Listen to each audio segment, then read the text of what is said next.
মৃত্যু হলো এক অপ্রত্যাশিত সত্য, যা একদিন সরাসরি তোমার সামনে দাঁড়িয়ে যাবে এবং যার স্বাদ সবাইকে গ্রহণ করতেই হবে, হয়তো কেউ আজ কেউ কাল। Death is the only one truth that no one can escape. এই ছবিতে যে লাশটি রাস্তার মাঝে পড়ে আছে, এটা কোনো পুরুষের নয়, এটা পরহেজগার নারীর লাশ। তার যদি শুধু নিঃশ্বাস চলে যাওয়ার কারণে এই অবস্থা হয়, তাহলে তুমি বেহায়া বেপরদা নারী, ভাবো তোমার পরিণতি কি হবে। Her silence is speaker louder than our sins. এই লাশ আর তোমার মধ্যে পার্থক্যটা খুবই সামান্য। সে নিঃশ্বাস নিতে পারছে না, তুমি পারছো। সে রোদে পড়ে আছে, তুমি চাইয়ায় বসে আছো।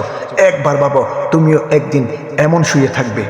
The only difference between you and her is a single breath. এখন তোমার গাড়ি আছে, ভারী আছে, ক্ষমতা আছে, তুমি অন্যের হক মেরে খাও, চুরি করো, সুদ খাও, সবই করো শুধু টাকার জন্য। মরার কথা ভুলে গিয়েছো, কিন্তু নিঃশ্বাস থেমে গেলে এই টাকা তোমাকে বাঁচাতে পারবে না। When your last breath ends, your wealth will mean nothing.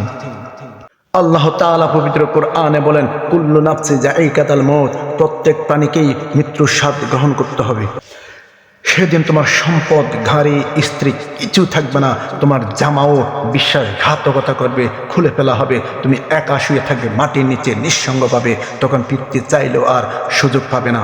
Before death call your name, return to the one who created you. পবিত্র কোরআনে আল্লাহ বলেন, আর দুনিয়ার জীবন খেলাধুলা ও তামাশা ছাড়া কিছু নয়। সূরা আনাম আয়াত 32।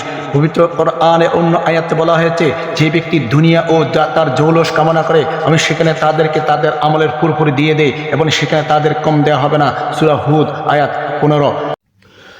পবিত্র কোরআনে অন্য আয়াতে বলা হয়েছে, যে দুনিয়া চাই আমি সেখানে তাকে দ্রুত দেই, যা আমি চাই, যার জন্য চাই, তারপর তার জন্য নির্ধারিত করি জাহান্নাম, সেখানে সে প্রবেশ করবে নিন্দিত বিতাড়িত অবস্থায়। সূরা বনী ইসরাইল আয়াত 18।